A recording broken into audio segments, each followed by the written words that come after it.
19শে জ্যৈষ্ঠ ছিল লোকনাথ বাবার জন্মদিন। আমাদের এখানে লোকনাথ মন্দিরে গিয়েছিলাম সন্ধেবেলায় সবাই মিলে ঘুরতে। আর দেখো কত ভিড় হয়েছে।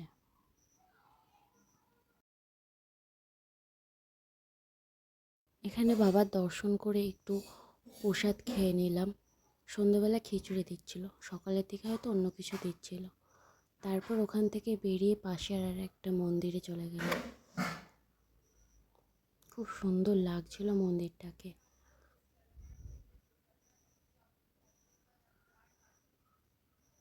এখানে মাকে দেখে নাও কিরম লাগছে।